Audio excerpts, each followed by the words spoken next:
Okay, so nice to be back virtually at least for Physics 325. Of course, they're very crazy times. I sent out an email, but just to recap, we're going to make a lot of amends to the original plan of the course. There's 6 topics. I consider 5 of them to be essential, and one of them to be optional, namely the advanced topics in optics. Although, sadly, that's kind of the most fun, for me at least, because it's really the cutting edge of research where we talk about quantum optics and nonlinear effects. But if there is demand, and if you guys want to hear it, send me an email, and I'm happy to do a lesson on it. But importantly, you will not be expected to know it for the midterm. There is one more essential topic, and some might say it's the most essential part of optics, which is instrumentation and images. We've talked a lot about the physics of optical beams as electromagnetic radiation, but we have not really talked about what you study optics as its entirety in first year and in high school. The thin lens equation and forming images and combining lenses. Well, that's about to change. We gotta cover that. And I'm confident that if you guys have that plus the lecture material for 1 through 4, you have a solid understanding of undergraduate optics. So, just to recap, we've started with electromagnetic waves. That's just wiggling charges, or not even that actually. Starting from just the existence of a changing electric or magnetic field, we've predicted that there's electromagnetic waves that propagate through free space at about 300,000 kilometers per second, namely the speed of light, and that Maxwell's equations actually predicted a wave equation. And then we talked about how you make these waves and how these waves affect other matter. So we found that if you wiggle a charge, if you oscillate its dipole, it's going to emit electromagnetic radiation. It's going to emit light. And also if that light comes to another atom, well, that light wiggles that atom's dipole, and it emits light of its own, and that interferes with the incoming light in such a way to cause phenomena of refraction and reflection. And that was the Fresnel equations. Then we looked at what happens when you have multiple waves occurring at once, and there's this interesting phenomenon of diffraction, which led to a correspondence, which is kind of surprising when you first see it, that the two-dimensional Fourier transform of the electric field at some region in space is what you see in the far field. Namely that if you have some distribution of electromagnetic field at z equals 0, either at infinity or at the focus of a lens, you get the spatial Fourier transform of that. And that led to spatial filtering as well as other cool phenomena. Finally, we talked about the transverse nature of light, namely that there's 2 degrees of freedom, given that light is transverse and it propagates along a k-vector, the E, B, and K vectors being mutually orthogonal. Those 2 degrees of freedom led to the phenomena of polarization. And so we had polarization by reflection. We found the Jones calculus and the Stokes calculus, or Mueller calculus, to aptly describe everything that has to do with polarization. So finally, our ultimate final subject is optical instrumentation. And we're going to look at what an image is today and how you make one. And then we're going to go to more advanced image forming and limitations of image forming systems. So pardon me if this seems awkward. There's going to be some hiccups along the way, as I have never actually done an online or a full lecture in this way, but we're all figuring stuff out as we go. So hopefully things will just get better. Okay, so on to the topic of the day. Okay, so our first order of business is to actually define what an image is when we're talking about imaging systems. So suppose we have an object sitting in space, and because we're not creative, we're going to call that object space. Object space. And we want to form an image that's going to go somewhere. And wherever it goes, we'll call it image space. And in order to form an image, we're going to have some abstract thing so far, which we just call an optical system. And the goal of an optical system is to create an image from the object. So from the Huygens principle, the object is a bunch of point source emitters. They're emitting its own spherical waves. And in terms of rays, that's going to be radially pointing outwards. Now it's going to get mapped to a region in image space, some other part of space, R.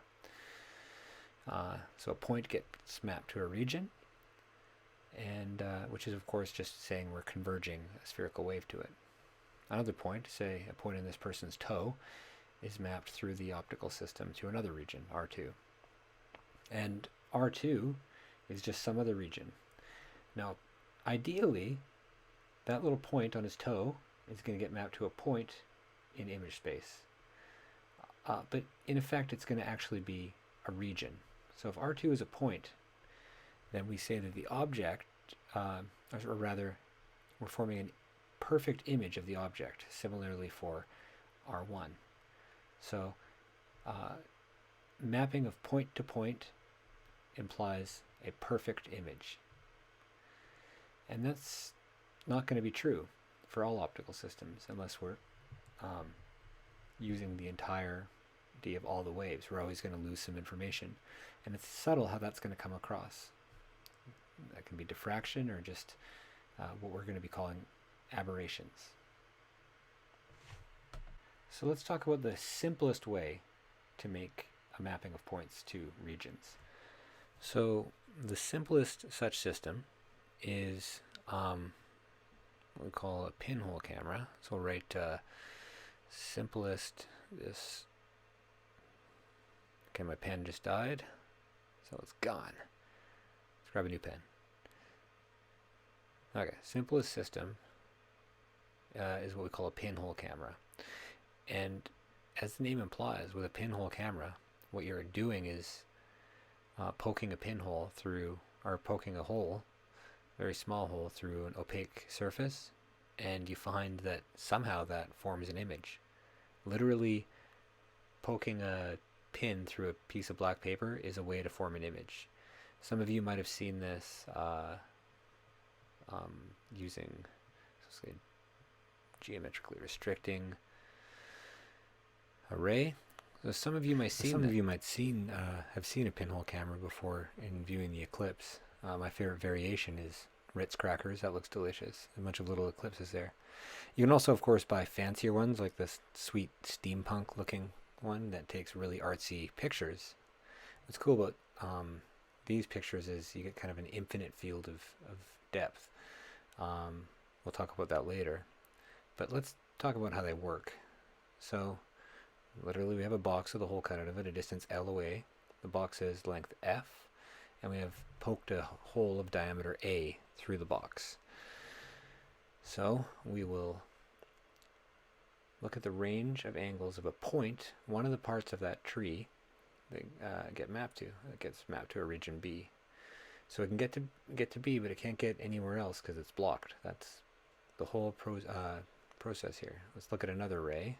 Magically make it appear, and that's mapped to another region, which is about the same as B. So let's actually think about how we can calculate that range of angles. The whole idea, though, is clear that what we get is a geometric restriction that maps points to regions, roughly of width B. So a point is mapped to a region, a circular region of diameter lowercase b. Okay, so let's try to work out what that region is in terms of the above quantities. We see we have similar triangles between L and A. That's the same triangle as between L plus F and B, so that B is equal to 1 plus A over L, F over L times A. And if the box is much smaller than the distance, basically the spot size B is equal to A. So a pinhole camera maps a point B to a region which is the size roughly of the pinhole. That means the smaller hole we poke, the more resolution we have, the steeper image, or the sharper image rather, that we get. But we get less light, so we have to expose it longer. And we just generally get a sharper being able to help myself, I went into my garage, as you see here, and tried to whip one together. I found an old CCD that I can connect to my computer, and I found a box and a pin. That's all about what we needed. So here I just drilled a hole through a box that was big enough to fit the CCD. I see that my computer's really having trouble compressing this 9-minute segment into less than a minute. But basically just dremeled out a region for some aluminum foil, put in the CCD, poked a hole through it, and then connected it, as we see here, through a camera. Any webcam will do with an exposed CCD. And basically just attached the whole thing together, taped up the aluminum foil, and poked a hole in it. And let's see what we actually get. So here's what it looks like outside the pinhole. There's the pinhole camera pointing at that truck. And when we look at the CCD, it's hard to kind of aim it. And the image size isn't really well thought out, but there is the car. There's also a very dirty lens on that webcam, but you can clearly make it out just by poking a hole, which is actually fairly cool.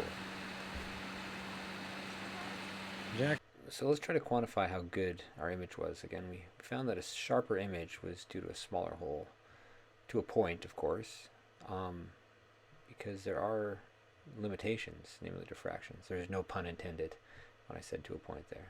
I'm sorry about that. But let's make this a bit more quantitative. So let's look at the resolution, the angular resolution of a pinhole. That is the ability to separate points which are coming in at a different angle.